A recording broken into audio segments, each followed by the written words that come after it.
nikmat di antara nikmat terbesar yang diberikan oleh Allah Subhanahu wa taala adalah nikmat iman dan nikmat berada di atas sunnahnya Nabi sallallahu alaihi wasallam.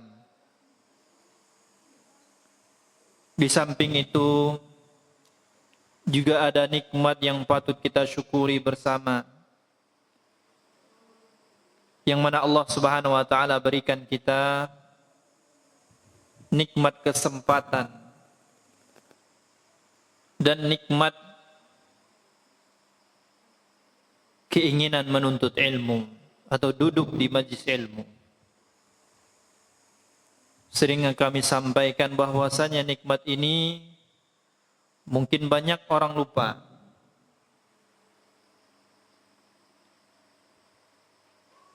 Namun kita berada di sini itu atas karunia Allah Subhanahu wa taala kepada kita. Kenapa atas karunia Allah Subhanahu wa taala?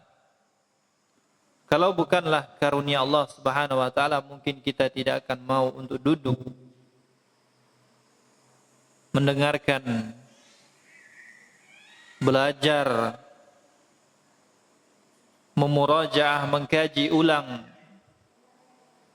firman-firman Allah Subhanahu wa taala dan sabda nabinya yang mulia sallallahu alaihi wasallam. Karena mungkin diberikan oleh Allah Subhanahu wa taala nikmat keinginan untuk duduk di majlis ilmu, tapi tidak Allah berikan nikmat kesempatan kepada dirinya. Mungkin ada kesibukan, mungkin ada urusan yang harus dia selesaikan, maka dia tidak mampu untuk duduk di majlis ilmu, tidak mampu untuk berada di taman-taman surga. Dan mungkin sebaliknya, diberikan oleh Allah Subhanahu wa taala kesempatan, waktu yang lapang,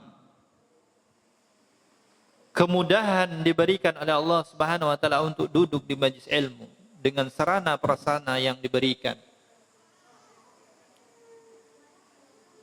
Namun Allah Subhanahu wa taala tidak gerakkan hatinya.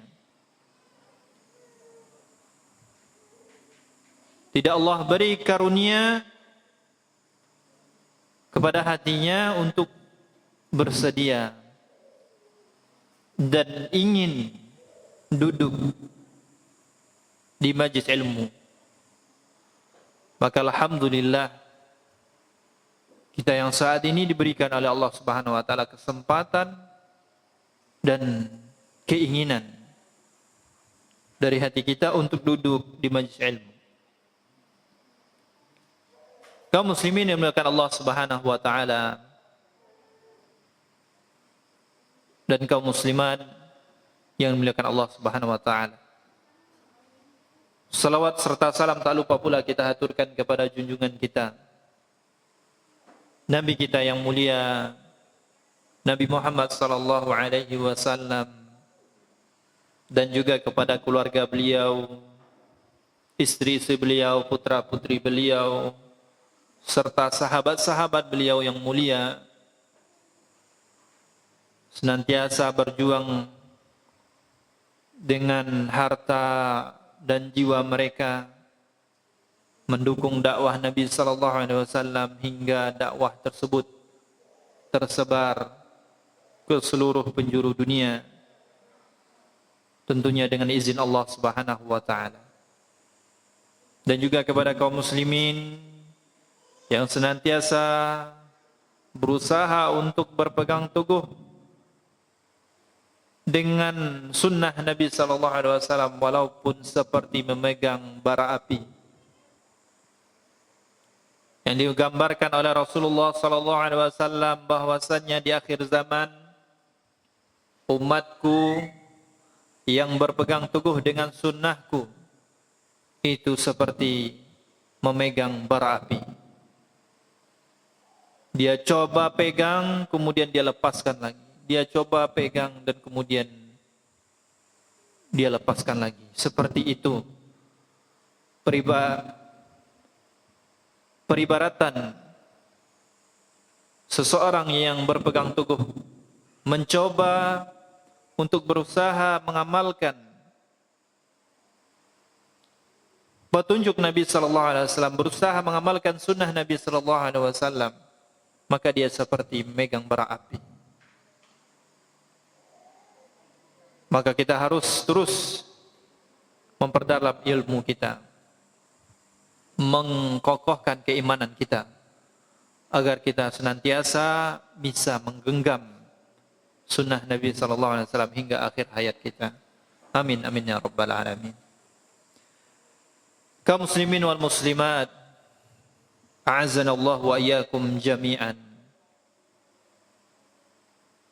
Kita kembali melanjutkan kajian rutin kita, pembahasan tentang kitab Adabul Mufrad yang dikarang oleh ulama yang mulia, seorang muhaddits, seorang Amirul Mukminin fil hadis, yaitu Al-Imam Al-Bukhari rahimahullahu taala. Dan alhamdulillah kita sudah sampai kepada bab ya barru walidayhi ma lam yakun ma'siyatan. Dan sekarang kita masuk kepada bab man adraka walidayhi falam yadkhulil jannah. Bab tentang orang yang mendapatkan kedua orang tuanya atau salah satunya, entah itu ibunya atau ayahnya. Dia mendapatkan kedua orang tuanya hidup tatkala dia besar, atau salah satu di antara orang tuanya masih hidup tatkala dia besar,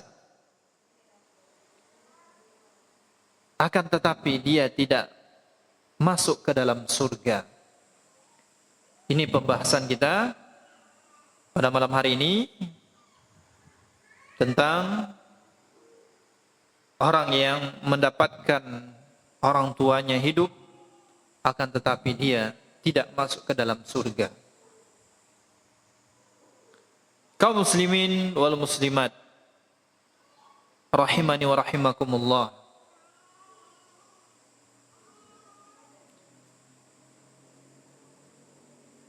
Imam Al-Bukhari rahimahullah mengatakan haddatsana Khalid bin Makhlad, haddatsana Sulaiman bin Bilal, qala haddatsana Suhail an abihi an Abi Hurairah radhiyallahu anhu anin Nabi sallallahu alaihi wasallam qala raghima anfu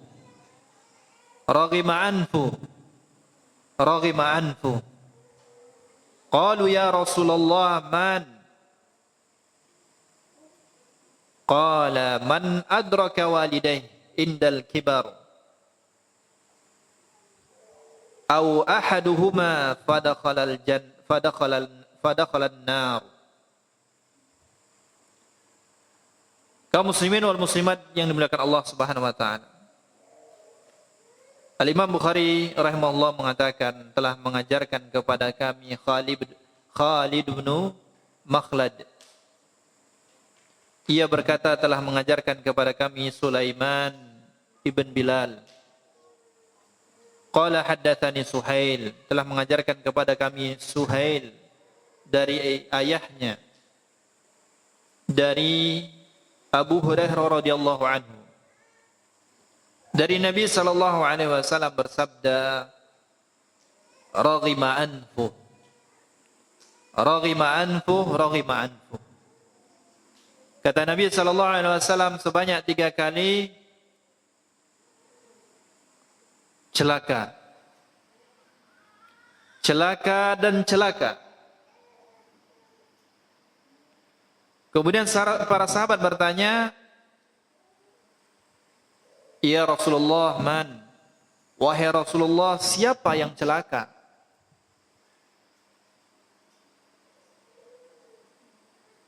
Kemudian Nabi SAW bersabda, man adraka walidayh indal kibar au ahadahuma fadakhalan nar. Nabi SAW bersabda, siapa yang mendapati kedua orang tuanya tatkala dia besar, atau salah satu di antara mereka, akan tetapi dia masuk ke dalam neraka.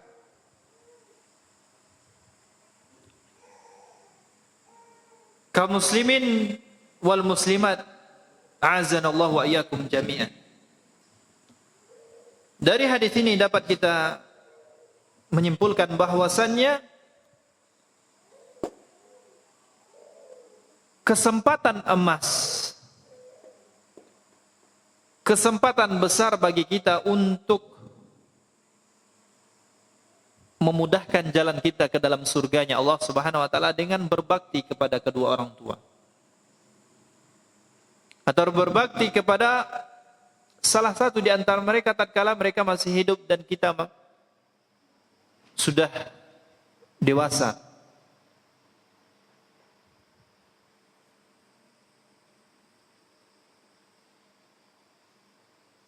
Kemudian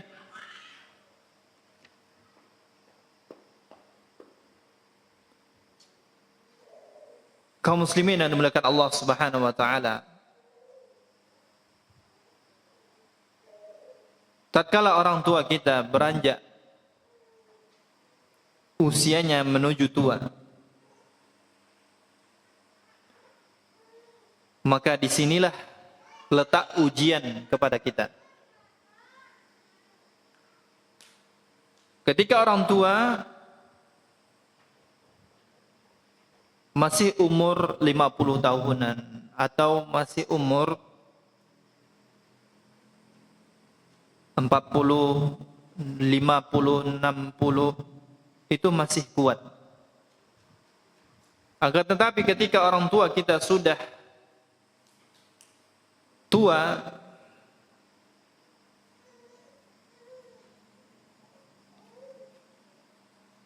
berumur 70 tahun atau lebih, maka di sini letaknya ujian bagi kita. Karena ketika orang tua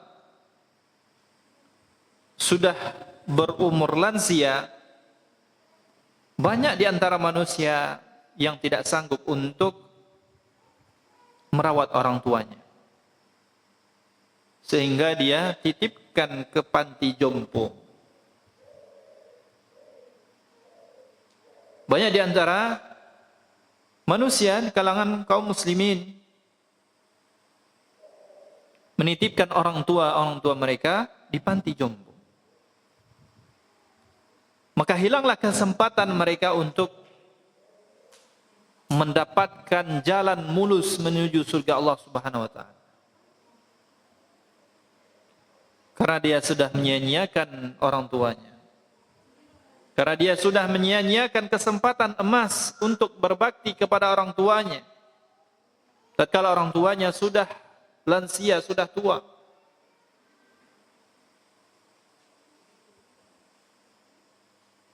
Maka Nabi SAW mengatakan celaka dan celaka orang yang mendapatkan kedua orang tuanya atau salah satu di antara mereka, namun dia tetap masuk ke dalam neraka Allah Subhanahu wa taala.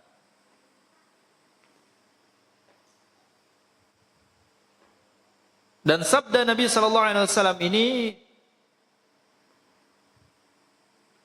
sama bunyinya tatkala Nabi SAW mengabarkan bahwasanya ada seorang yang mendapati bulan Ramadan, kemudian setelah berlalu bulan Ramadan, namun apa yang terjadi? Dosanya tidak diampuni oleh Allah Subhanahu wa taala. Padahal di bulan Ramadan setiap harinya Allah mengkhususkan tiap malam ada ampunan. Kata Allah Subhanahu wa taala, man qama Ramadhana imanan wa ihtisaban, ghufira lahu ma taqaddama min dzambi. Barang siapa yang berdiri untuk salat qiyamul lail di malam hari di bulan Ramadan,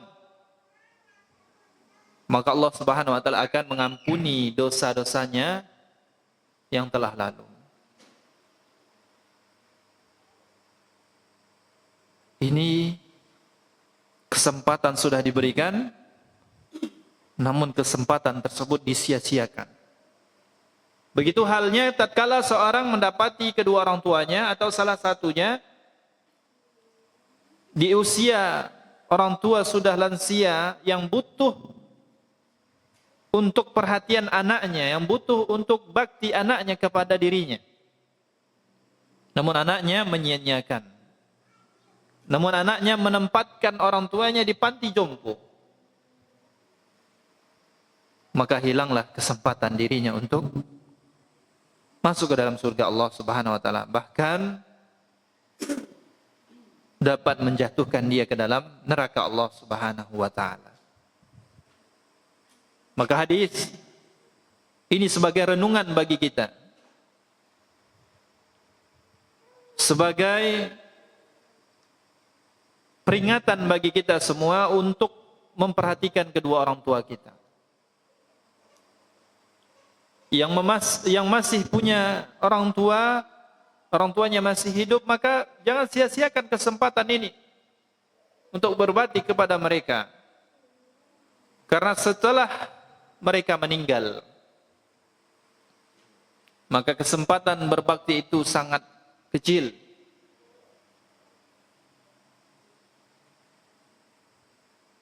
Bahkan ya, bakti yang bisa kita gunakan, yang kita berikan hanya berupa doa. Kemudian berapa amalan yang mungkin kita lakukan. Sangat sedikit yang dapat kita berikan tatkala orang tua kita sudah meninggal dunia. Namun tatkala mereka masih hidup, masih bersama kita, maka jangan sia-siakan kesempatan ini.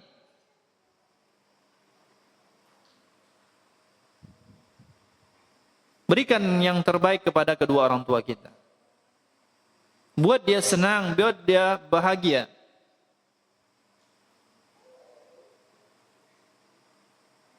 Dan dengan itu kita akan dimudahkan oleh Allah Subhanahu wa taala untuk masuk ke dalam surga Allah Subhanahu wa taala. Kaum muslimin wal muslimat rahimani wa rahimakumullah. Kemudian bab selanjutnya, bab man barra walidai zadallahu fi umrihi. Bab tentang orang yang berbuat baik kepada kedua orang tuanya, maka Allah Subhanahu wa taala akan memanjangkan umurnya. Ini diantara keutamaan berbakti kepada orang tua. Selain Allah mudahkan kita masuk ke dalam surganya, dan juga Allah berikan kepada kita umur yang panjang tatkala kita berbakti kepada orang tua. Qala muallif rahimahullah, haddatsana Azbaghu ibnu Faraj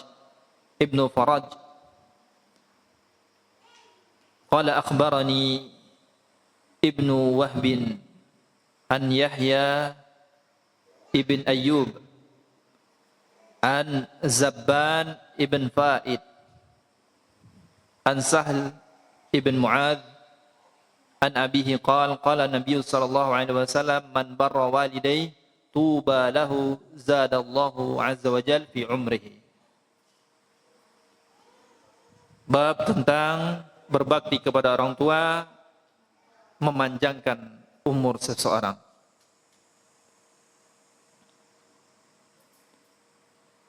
berkata muallif rahimahullah telah mengajarkan kepada kami Asbagh ibn Faraj.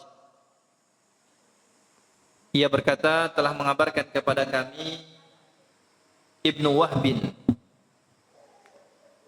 dari Yahya ibn Ayyub an Zabban ibn Fa'id dari Sahal ibn Mu'adz dari ayahnya qal, dia berkata Nabi sallallahu alaihi wasallam bersabda, man barra walidayhi tuba lahu zadallahu fi umrihi. Barang siapa yang berbakti kepada orang tuanya, berbuat baik kepada kedua orang tuanya, tuba lahu, maka dia, tuba di sini ya ada beberapa makna yang dijelaskan oleh para ulama. Di antaranya adalah tuba adalah salah satu nama surga. Karena surga itu memiliki nama yang bermacam-macam, dan salah satunya bernama tuba. Maka bisa dikatakan barang siapa yang berbuat baik kepada orang tuanya, tuba lahu, maka surga baginya. Kemudian ada juga yang menafsirkan, menjelaskan makna tuba adalah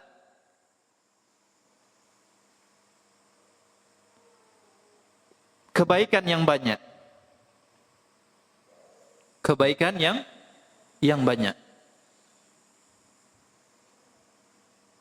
Maka apabila maknanya adalah kebaikan yang banyak, barang siapa yang berbuat baik kepada orang tuanya, maka baginya adalah kebaikan yang banyak. Ini makna yang kedua. Kemudian yang ketiga, tuba maknanya adalah pohon. Sebuah pohon di surga. Ini dijelaskan oleh para ulama kita. Makna tuba adalah sebuah pohon yang ada di surga. Wallahu alam, pohonnya seperti apa, pohon apa? Yang jelas namanya tuba. Artinya, tatkala seorang berbuat baik, berbakti kepada orang tuanya, maka dia mendapatkan pohon di surga. Kemudian zadallahu azza wa jalla fi umrihi. Maka Nabi sallallahu alaihi wasallam mengatakan, maka Allah menambah umurnya. Maka tatkala kita merenungi hadis ini, berarti seseorang yang berbakti kepada kedua orang tuanya, dia mendapatkan dua balasan. Yang pertama adalah balasan di akhirat, yaitu berupa surga Allah Subhanahu wa taala atau kebaikan yang banyak ataupun pohon di surga. Kemudian yang kedua adalah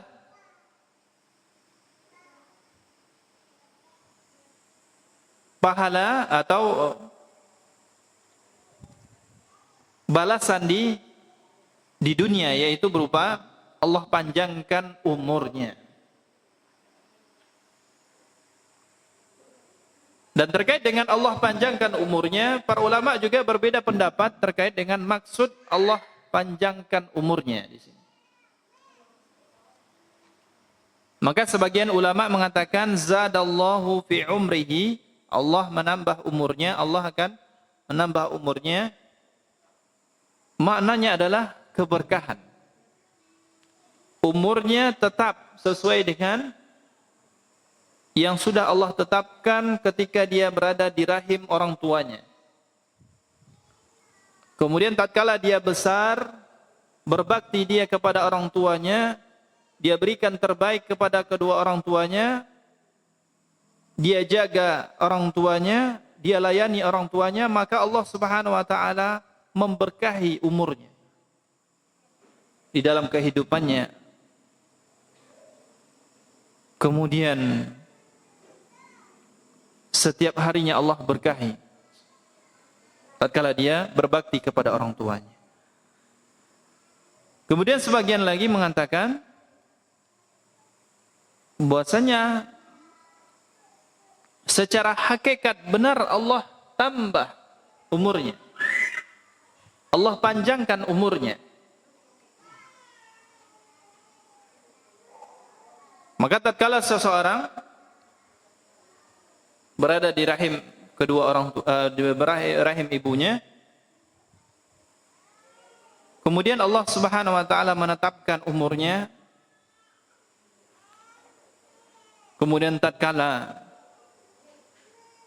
dia sudah dewasa, kemudian dia berbakti kepada orang tuanya,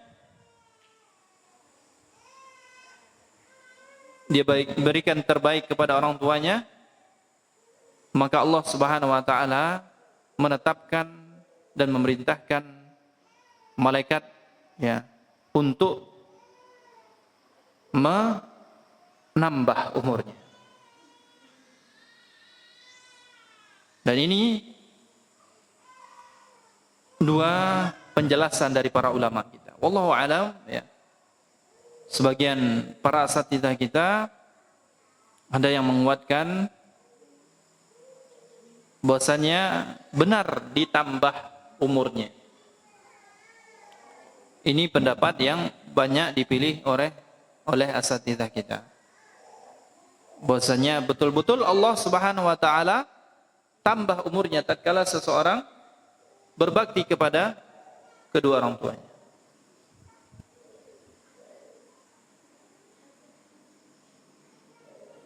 Kemudian juga ya bukan hanya saja umur, tapi Allah Subhanahu wa taala juga mudahkan rezekinya. Allah mudahkan rezekinya. Kaum muslimin wal muslimat yang dimuliakan Allah Subhanahu wa taala. Dalam hadis ini secara sanadnya dijelaskan oleh para ulama bahwasanya sanad dari hadis ini lemah. Ya. Di antaranya perkataan Imam Syekh Al-Albani, beliau mengatakan hadis ini sanadnya dhaif, lemah. Ada salah satu perawi ya yang dinilai lemah oleh para ulama dari hadis ini. Akan tetapi secara matan ya, secara matannya maknanya benar. Secara matan maknanya benar. Namun kita berhujjah ya, tidak menggunakan hadis ini tapi dengan hadis-hadis yang lain yang menguatkan hadis ini. Di antaranya sabda Nabi sallallahu alaihi wasallam, barang siapa yang menyambung, barang siapa yang ingin dipanjangkan umurnya, maka hendaknya dia menyambung silaturahim. Ya. Nabi SAW bersabda yang artinya barang siapa yang ingin dipanjangkan umurnya, maka sambunglah silaturahim. Kepada karib kerabat saja kita berbuat baik, itu Allah panjangkan umur kita. Apalagi berbuat baik kepada kedua orang tua. Maka lebih aula, lebih utama. Ya, kepada karib kerabat, tatkala kita menyambung silaturahim kita, berbuat baik kepada mereka, kita berikan hadiah, kita ziarahi mereka, maka Allah panjangkan umur kita. Apalagi tatkala kita berbuat baik kepada orang tua, mengunjungi orang tua, kemudian memberikan hadiah kepada orang tua kita, membuat mereka senang, maka ini lebih utama, lebih pantas lagi ya untuk berbuat baik kepada mereka, untuk menyambung silaturahim kepada mereka. Maka ya, di antara faedah ya, di antara pahala atau balasan yang Allah berikan kepada kita di dunia adalah tatkala kita berbakti kepada kedua orang tua kita adalah dengan Allah panjangkan umur kita.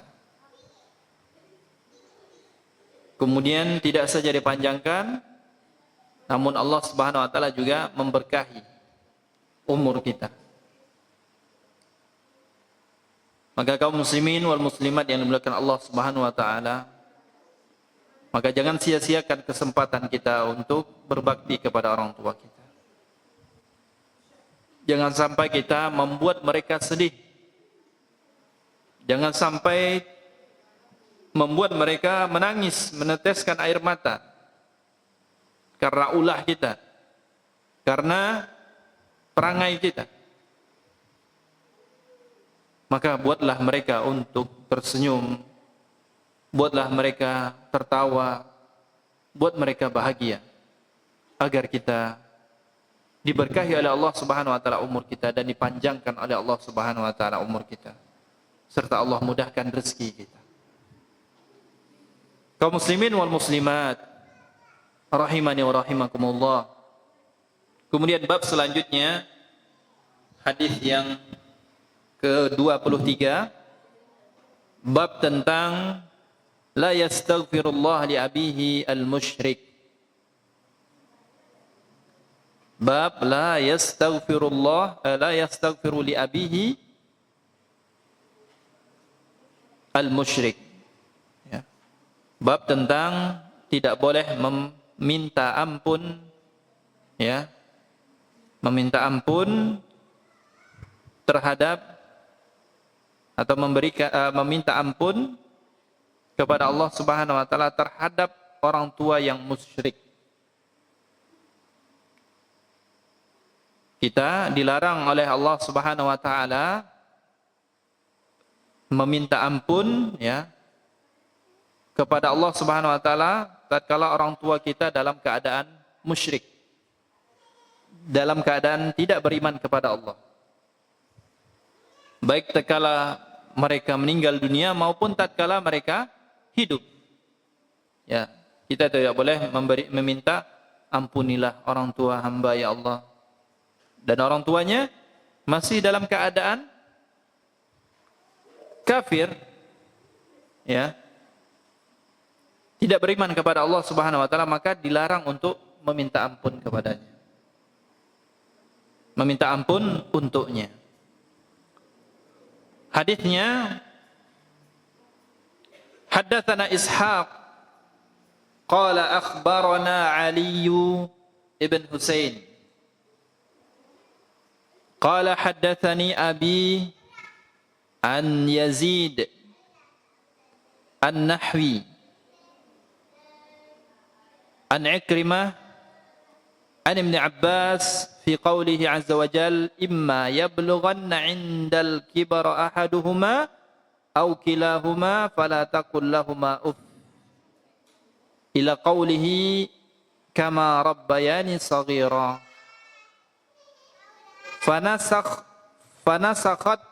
fanasakhatha al-ayah fi bara'ah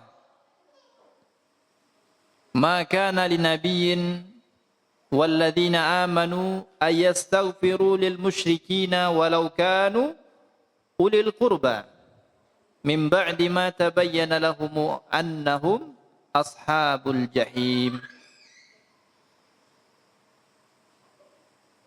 Telah mengajarkan kepada kami Ishaq, ia berkata telah mengabarkan kepada kami Ali ibn Husain, ia berkata telah mengajarkan kepada kami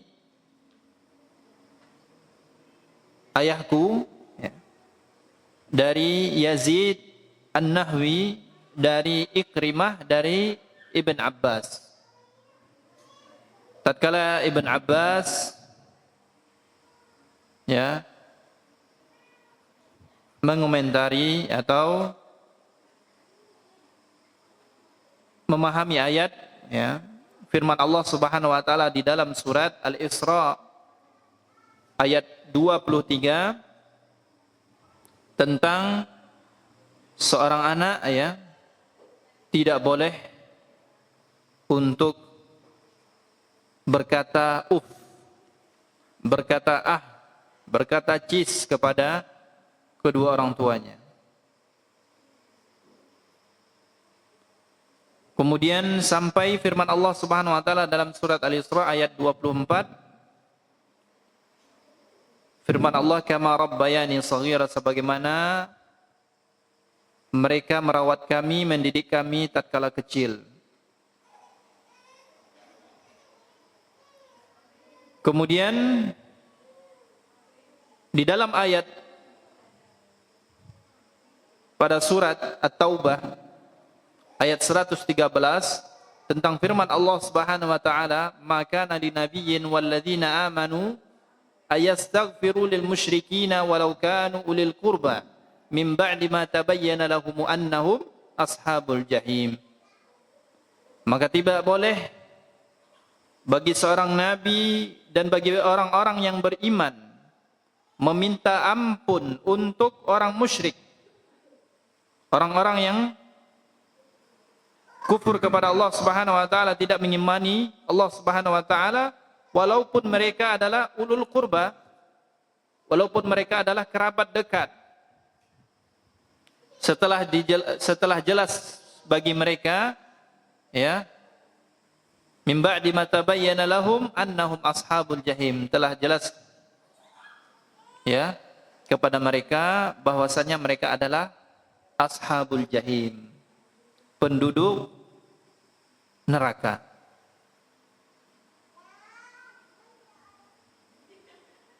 Dan ayat ini, ya, turun, ya, ada asbab, ada sebabnya. Kita tahu bahwasanya Nabi SAW memiliki paman, yang mana paman beliau ini senantiasa mendukung dakwah beliau, senantiasa berjuang, memasang badannya, ya, kemudian membantu dakwah Nabi SAW, bahkan dia rela mati demi Nabi SAW, sehingga, ya, tatkala di akhir hayat beliau, ya, Nabi SAW menasihati pamannya, mengatakan, "Qul ya ammi kalimatan uhajju laka indallah." Katakan, wahai pamanku, kalimat yang akan aku jadikan hujjah di hadapan Allah Subhanahu wa taala. Nabi sallallahu alaihi wasallam mengajak Abu Talib untuk masuk Islam, mengatakan kalimat la ilaha illallah. Namun di sampingnya ternyata ada paman-paman beliau yang kafir. Maka digoyahkanlah, diberikan keraguan kepada Abu Talib, sehingga akhirnya Abu Talib tidak jadi masuk Islam. Kemudian tentunya Nabi SAW sangat sedih sekali, sangat merasa sedih karena paman yang dia cintai, paman yang senantiasa mengajak, ya, dan mempertahankan beliau, mendukung dakwah ke beliau, kemudian meninggal dalam keadaan kafir. Kemudian Nabi SAW, seandainya aku tidak dilarang, kalau tidak ada larangan bagiku, maka aku akan meminta ampun untukmu, untuk pamanku. Maka turunlah ayat ini yang melarang, bahwasanya dilarang kita untuk mendoakan ampunan terhadap orang kafir. Orang tua saja tidak boleh, apalagi orang lain yang tidak ada hubungan kerabat dengan kita. Karena ini terjadi, ya, karena kekurangan ilmu dari saudara-saudara kita kaum muslimin, ya. Lihat tatkala terjadi, ya, pembunuhan ya di Palestina ya, seorang wanita Nasrani ya yang merupakan wartawan tapi beragama Nasrani, tapi mereka senantiasa mempertahankan hak-hak orang Palestina. Kemudian dia terbunuh oleh ya di tangan orang tentara-tentara Yahudi. Kemudian sebagian kaum muslimin kita ada yang menyolatkan mereka ya, salat ghaib, ada yang mendoakan ampunan kepadanya dan berbagai macam. Ini dikarenakan apa? Dikarenakan mereka tidak tahu tentang hukum Allah yang sebenarnya. Karena kita dilarang untuk mendoakan ya orang-orang kafir. Dilarang kita untuk mendoakan ampunan terhadap mereka. Adapun mendoakan mereka supaya mereka diberikan hidayah, ini tidak masalah. Yang tidak boleh adalah mendoakan mereka ya untuk mendapatkan ampunan dari Allah Subhanahu wa taala. Wallahu taala alam bis-shawab. Mungkin demikian pembahasan kita pada kesempatan yang mulia ini. Mudah-mudahan Allah berikan kita kemudahan dalam belajar dan semoga Allah Subhanahu wa taala mudahkan kita dalam mengamalkan setiap ilmu yang kita dapatkan.